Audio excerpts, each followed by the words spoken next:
only provide all Forms 34B.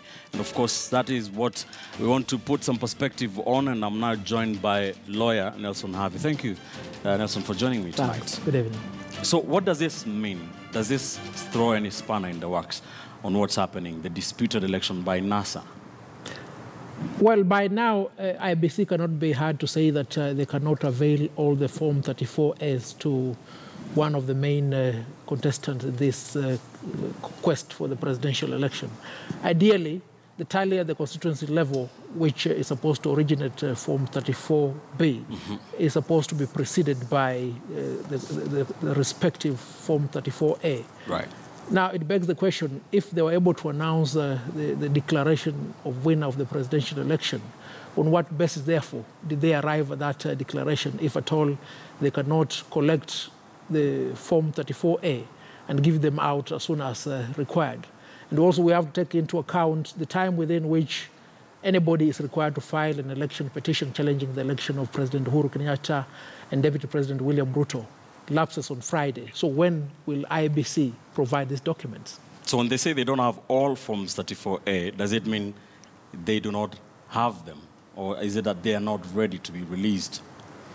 There is a feeling that IEBC is not willing to release these forms, because if the forms are released, then anybody who wants to audit those forms to verify whether or not the declaration was based on an actual correct tally should not get the opportunity of ventilating his claim in court. So that is one possibility.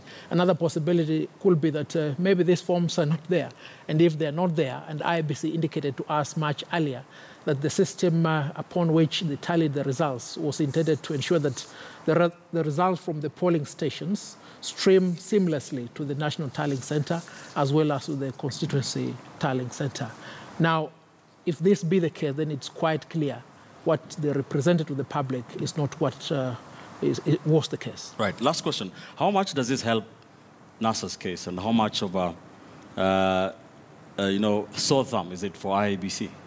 It's a big sore thumb for IEBC because before the declaration was made on Friday, NASA had gone there and asked, could you please give us an opportunity to verify, in particular, the contents of your server? And we also require more Form 34As and Form 34Bs to enable us verify and give our view as to whether the declaration you're about to make is correct. But IEBC was adamant that we will not do that now, perhaps later.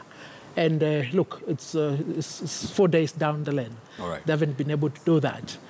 And I think that could be one of the reasons as to why maybe NASA was not able to make the much-awaited declaration today. This could have a bearing on what they have to decide tomorrow. Thank you, Nelson. Nelson Harvey, lawyer there. Be sure to join him and the rest of the panel discussing these issues in more detail. At the top of the hour at 10 p.m., I'll be talking with Linda Ogutu. Now, let's move on. And although they postponed their national address today, the NASA leader, Raila Odinga, this evening went to the home of slain IEBC ICT Deputy Manager Chris Msando to condole with the family. Odinga says despite the disputed presidential results, he will do everything in his power to ensure Msando's killers